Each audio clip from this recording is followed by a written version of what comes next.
రామాయణంలో కిష్కింధాకాండలో 57 సర్గ. ఇక్కడ సంపాతి వలన గాని లేకపోతే ప్రాయోపవేశ కారణంగా అయినా సరే మృతి చెందటం అన్నది తథ్యము అని వానరులు నిశ్చయించుకోవటం. తర్వాత అంగదుడు సంపాతిని సమీపించి శ్రీరాముడు యొక్క వనవాస గాథను, సీతాదేవి యొక్క అపహరణ కథను, అలాగే దశరథ జటాయులొక్క స్నేహం గురించి, రావణ్ వల్ల జటాయు మరణించట, తర్వాత వాలి వధ గురించి, సీతాదేవి కొరకే తమ అన్వేషణ వృత్తాంతాన్నంతా కూడా వివరించి చెప్పటం గురించి ఇక్కడ చెప్పబడింది. శోకాద్రష్ట స్వరమపి శ్రుత్వా తే హరియూతపాః శ్రద్ధాధుర్నేవ తద్వాక్యం కర్మణా తస్య శంకితాః. సంపాతి సోదరుణ్ణి మృతవార్త వినగానే దుఃఖానికి లోబడిపోయాడు. సంపాతి యొక్క కంఠస్వరము చాలా బాధతో కూడుకుని వణికిపోతూ ఉన్నది. వానర యోధులు అతని మాటలు విని వాటిపై వారికి కూడా విశ్వాసం ఏర్పడలేదు. ఎందుకంటే అతడు తమను చంపడానికి ఇక్కడ వంకతో వారి మనస్సుల్లో మొదలైన కారణంగా ఆయన చెప్పిన మాటల మీద వీళ్ళకి విశ్వాసం కలగలేదు. తే ప్రాయాముపవిష్టాస్తు దృష్ట్వా గృత్రాం ప్లవంగమాః చక్రుర్బుద్ధిం తథా రౌద్రాం సర్వాన్నో భక్షయిష్యతి. ప్రాయోపవేశానికి కూర్చుని ఉన్న ఆ వానరులు ఆ పక్షిరాజును చూసి అతడు తమను తినాలనే ఆ కోరికతోనే వారు మానసికంగా ఉద్రేకానికి లోనైపోయి ఉన్నారు. సర్వదా ప్రాయమాసీనా యదీనో భక్షయిష్యతి కృతాకృత్య భవిష్యామః క్షిప్రం సిద్ధిమితో గతాః. ఏతాం బుద్ధిం తతశ్చక్రుః సర్వే తే వానరర్షభాః అవతార్య గిరేః శృంగాత్ గృత్రం అహాంగదస్తథా.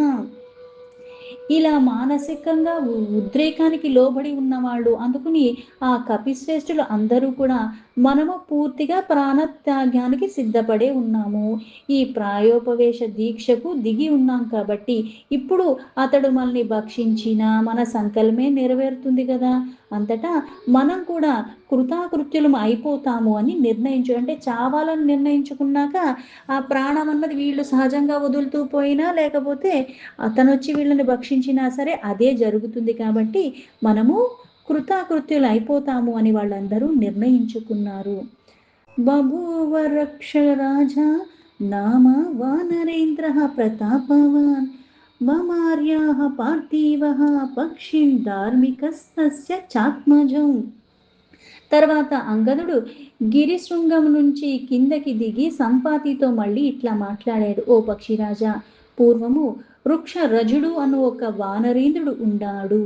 అతడు మా తాతగారు, చాలా ప్రతాపశాలి. సుగ్రీవశ్చైవ వాలీచ పుత్ర ఓఘబలావుభూ లోకే విశ్రుత కర్మాభూత్ రాజా వాలి పితామమ. మా తాతగారు చాలా ప్రతాపవంతుడు, అయితే ధార్మికుడైన ప్రభు కూడా. వాలి సుగ్రీవుడు అని ఆయనకి 2 కుమారులు ఉన్నారు. ఆ 2 కూడా చాలా అమోఘమైన బలాలు కలిగి ఉన్నవాళ్ళు. అందులో నా తండ్రి వానరులకి ప్రభు అయిన వాలి, అతడు కార్యశూరుడుగా లోకంలో చాలా ఖ్యాతి వహించినవాడు అని చెప్పాడు. రాజా కృత్సస్య జగత ఇక్ష్వాకునా మహారథః రామో దాశరథిః శ్రీమాన్ ప్రవిష్టో దండకావనం. దశరథ మహారాజు యొక్క కొడుకు శ్రీరాముడు, ఆయన జగత్ప్రభువు, ఇక్ష్వాకు వంశం వారిలో చాలా ప్రముఖుడు. సద్గుణాలు సంపన్నంగా ఉన్న ఆ రఘువీరుడు తన భార్య అయిన సీతాదేవితో ఆయన తమ్ముడైన లక్ష్మణుడితో కలిసి దండకారణ్యానికి ప్రవేశించాడు. లక్ష్మణేన సహ భ్రాత్ర వైదేహ్య చాపి భార్యయా పృతుర్నిధేశ నిరతో ధర్మ్యాం సంతానమాశ్రితః తస్య భార్య జనస్థానాత్ రావణేన హృతా బలాత్. అయితే వాళ్ళు ముగ్గురు కలిసి ఆ అరణ్యానికి ఎప్పుడైతే వస్తారో తండ్రి ఆజ్ఞను పాటిస్తూ ఆ నిరతులై ఉన్నవాళ్ళు, నిరంతరము ధర్మ మార్గాన్ని అనుసరిస్తూ ఉన్నవారు, వారు దండకారణ్యంలో ఉన్న సమయంలో ఆయన ధర్మపత్ని అయిన సీతాదేవిని వీళ్ళిద్దరూ లేని సమయంలో రావణాసుడు అపహరించుకుని వెళ్ళిపోయాడు. రామస్య తు పితుర్మిత్రం జటాయుర్నామ గృధ్రరాట్ దదర్శ సీతాం వైదేహీం ప్రియమానాం విహాయసాం. శ్రీరాముడికి తండ్రి అయిన దశరథ మహారాజుకి పక్షిరాజైన జటాయు పరమమిత్రుడు. ఆ జటాయు రావణాసుడు సీతాదేవిని అపహరించుకుని తీసుకువెళ్ళిపోతున్న ఆకాశ మార్గంలో వెళ్తుండగా అతడు గమనించాడు. రావణం విరధం కృత్వా స్థాపయిత్వా చ మైథిలిం పరిశ్రాంతశ్చ వృద్ధశ్చ రావణేనో హతోనని. వెంటనే జటాయువు రావణాసుని ఎదుర్కొని వాని రథముని అంతా కూడా చిన్నాభిన్నం చేసేశాడు. సీతాదేవికి అండగా నిలిచాడు. అంతటా వృద్ధుడై ఉన్న జటాయు సాహసంతో పోరాడాడు ఆ రావణాసుడితో.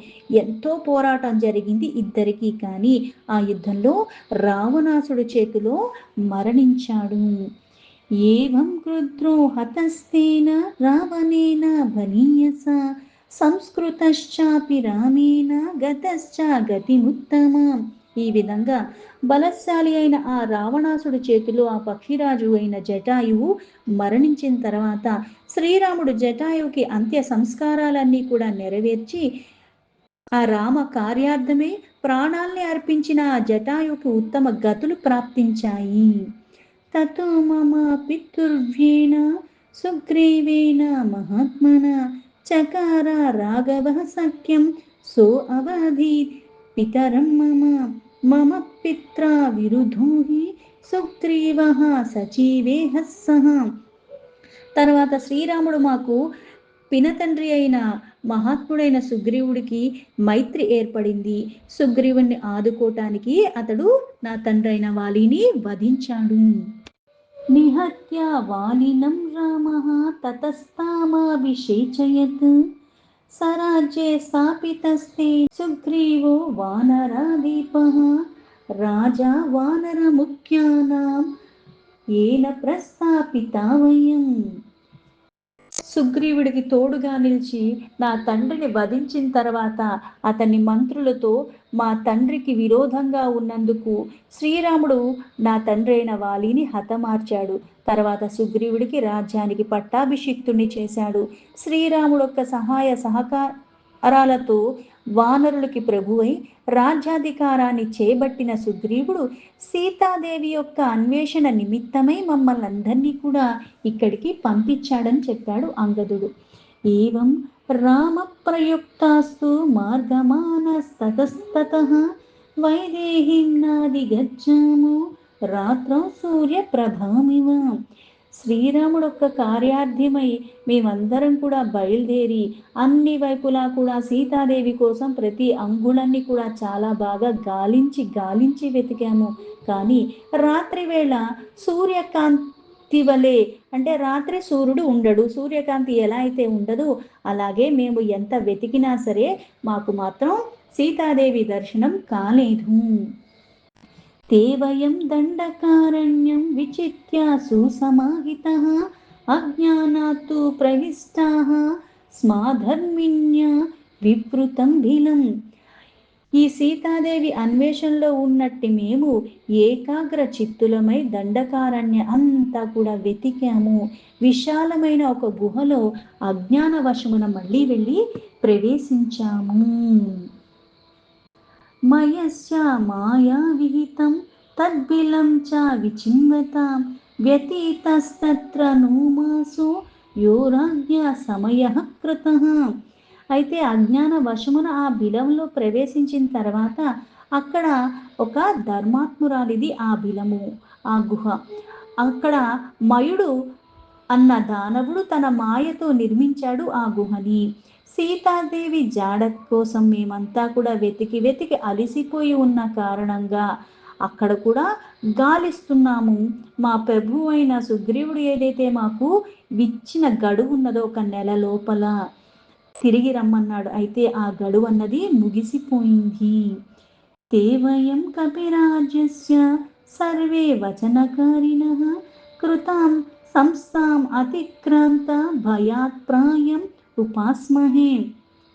నెల రోజులు గడువన్నది గడిచిపోయింది. కపిరాజు యొక్క ఆజ్ఞను మేము ఎప్పుడూ కూడా శిరసావహిస్తే ఉంటాము. కానీ ఇప్పుడు దాన్ని శిరసావహించనట్టే అయిపోయింది. ఎందుకంటే గడువు దాటిపోయింది. ఆయన పెట్టిన ఆ గడువును మేము అతిక్రమించేశాము. అందుకే వెళ్ళినా మరణ శిక్షే, అదేదో భయం కారణంగా ఇక్కడే స్వచ్ఛందంగా ప్రాణాలు త్యాగం చేద్దామని మేమందరం కూడా ప్రాయోపవేశానికి దిగాము అని చెప్పాడు. క్రుద్ధే తస్మిన్స్తు కాకుత్సే సుగ్రీవే చ సలక్ష్మణే గతానామపి సర్వేషాం తత్ర నూనాస్తి జీవితం. ఏదైనా సరే మేమందరము వచ్చిన పని పూర్తి చెయ్యకుండానే మళ్ళీ తిరిగి వెనక్కి వెళ్ళలేము. వెనక్కి వెళితే రామలక్ష్మణుడు సుగ్రీవుడు కూడా కోపానికి లోబడతారు. అలా అయినా సరే మా ప్రాణాలు మళ్ళీ మాకు మిగలవు, వాళ్ళు గనక కోపగిస్తే. అందుకే ఇక్కడ స్వచ్ఛందంగా ప్రాణాలు విడవటానికి ప్రాయోపవేశానికి మేమందరం పూనుకున్నాము అని. దీంతో వాల్మీకి మహర్షి విరచితమైన ఆదికావ్యమైన శ్రీమద్ రామాయణంలో కిష్కింధాకాండలో 57 సర్గా సంపూర్ణం.